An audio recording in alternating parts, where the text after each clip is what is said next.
C'est aux environs de 11 h que les épreuves orales du BTS, brevet de technicien supérieur, ont débuté dans ce centre au CBCG de Cocody. Un démarrage difficile malgré la présence des jurys et des candidats.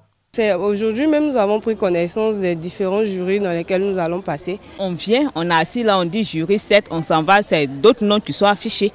Or nous, c'est marqué là-bas, nous devons passer aujourd'hui, mais on remarque que les noms affichés ne correspondent pas au jour de passage. Donc du coup, on est assis là, on attend. Le même candidat qui est prévu ici, il fait oral de l'autre côté. Or quand c'est comme ça, ça devient la cacophonie. Entre-temps, il y a d'autres qui sont présents. Et pourquoi ne pas prendre ceux-là en même état et ceux qui font oral de l'autre côté, les reprendre après? On est obligé d'attendre. Donc depuis ce matin, j'ai interrogé 2 étudiants. Les étudiants sont là? Les étudiants sont là, d'autres. Et eux, leur nom de famille commence par E. Comme ils ont affiché des A à B, à C, pardon, ils sont là, les E ne peuvent pas passer. Dans certaines salles, quelques candidats en pleine séance d'interrogation, tandis que dans la cour, des enseignants attendent et non loin d'eux, des étudiants impatients. Ils expriment leur mécontentement. Depuis le compostement, on est là, on ne nous pose pas des questions, tout est mélangé. On va au secrétariat, on pose des questions au secrétariat, on dit de passer ici, on nous dit de passer ici, on est fatigué. Tout ce qu'on demande là, on veut passer notre examen tranquille. Et on a eu à reporter la date limite des inscriptions plus d'une fois pour permettre de contenter tous les candidats. Ce qui a fait que les listes définitives des candidats ont été faites un peu à la dernière minute. Et donc, on a transmis les listes dans les différents centres d'épreuves orales. Sauf que quand vous avez 5000 candidats dans un centre et que les étudiants sont un peu impatients, bon, on peut parfois le comprendre, mais c'est ce qui a fait donc qu'on a eu cette difficulté. Mais très vite, on a essayé donc de rattraper ça. Et à l'heure où je vous parle, dans l'ensemble des centres, tout se déroule de façon convenable. L'après-midi, dans la commune du Plateau, dans ce centre, les choses semblent bien se dérouler en dépit du retard. Ce matin, on n'a pas commencé tôt parce qu'il y avait lieu de répartir les candidats par jury. J'étais là depuis 7-8 heures par là. J'ai été reçue à 14h50 par là et je viens à peine de finir. C'est bien passé? Oui, c'est bien passé, par la grâce de Dieu, c'est bien passé. La tutelle cependant rassure, tous les étudiants prendront part aux échéances qui se tiennent sur 4 jours. Je demande juste à l'ensemble des candidats d'être patients, de respecter le chronogramme qui a été affiché, parce qu'on est arrivé dans des centres où des candidats programmés pour demain voulaient absolument passer aujourd'hui. Et ça, nécessairement, ça crée des difficultés qui ne sont pas le fait du comité d'organisation. Il faut qu'on soit un peu discipliné, qu'on soit patient. Tous les candidats passeront l'oral. Personne ne sera laissé pour compte. Ils n'ont pas à se précipiter.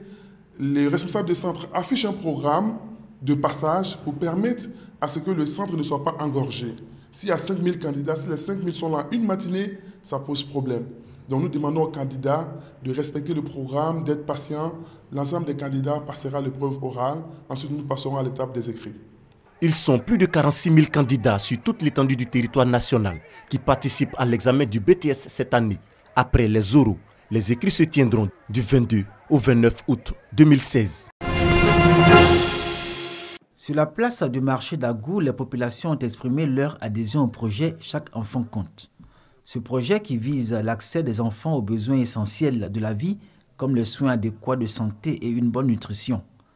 Une initiative de l'organisation Effect Hope en collaboration avec le ministère de la Santé et de l'Hygiène publique. Et le projet prévoit un plan d'engagement communautaire. Le plan d'engagement communautaire, c'est quoi? C'est de faire des diagnostics au sein des communautés pour identifier les facteurs qui peuvent être des freins à l'accès universel aux déparasitants et à la vitamine A. Quand des enfants sont tout jeunes, il est très important qu'ils ont accès à la vitamine A, car cette vitamine assiste à faire accroître non seulement le corps, mais aussi le cerveau. Dans la mise en œuvre active du projet Chaque enfant compte, MAP International va organiser chaque année jusqu'en 2020, où finit le projet, 2 campagnes de déparasitage et d'apport supplémentaire en vitamine A. Selon l'OMS, sur 10 décès d'enfants, 4 sont attribués à la malnutrition.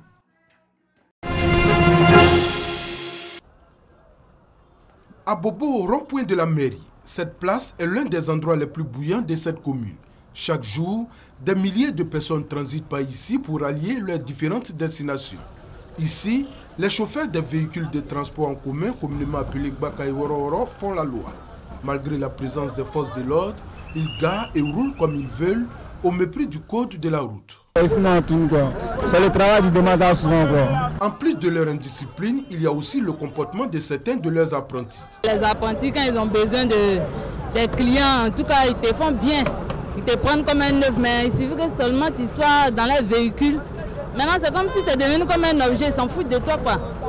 Tu leur donnes l'argent, même pour te donner la monnaie, c'est un problème. Il y a d'autres, ils s'en vont avec vos monnaies. En tout cas, ils n'ont pas de bon comportement. Accusés, les apprentis se défendent.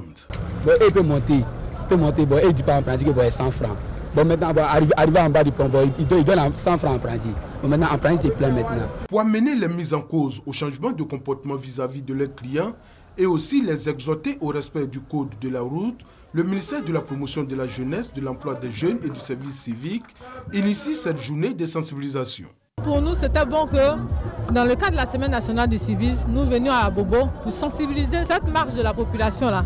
Pour leur dire que être chauffeur, être apprenti, ce n'est pas être irrespectueux à l'endroit de l'individu et aussi du code de la route. L'initiative du ministère est saluée par les responsables syndicaux de la commune. Ils s'engagent eux-mêmes à poursuivre la sensibilisation. Quand le message passe à Bobo, le message est déjà passé. Les chauffeurs d'Abobo ici, c'est les gars qui respectent les gens. Après Abobo, cette campagne de sensibilisation des chauffeurs pour un changement de comportement au volant va s'étendre aux autres communes du district d'Abidjan et aux villes de l'intérieur du pays. De nombreuses personnes arrêtées derrière des barrières, des bus stationnés, des fidèles musulmans en uniforme assis et en rang sous des chapiteaux. Nous sommes à la grande mosquée de la Riviera Golf, lieu de rassemblement des candidats au Hajj 2016. Ces pèlerins musulmans s'apprêtent à se rendre à la Mecque en vue d'accomplir le Hajj, 5e pilier de l'islam. Passeport, documents administratifs, bagages et sacs de voyage sont vérifiés par les responsables du commissariat du Hajj et des agents de l'aviation civile. Des vérifications en vue de faciliter les départs à l'aéroport. Nous avions convoqué nos pèlerins depuis 15 heures, mais nous sommes rendus compte depuis 13 heures, les pèlerins étaient déjà présents.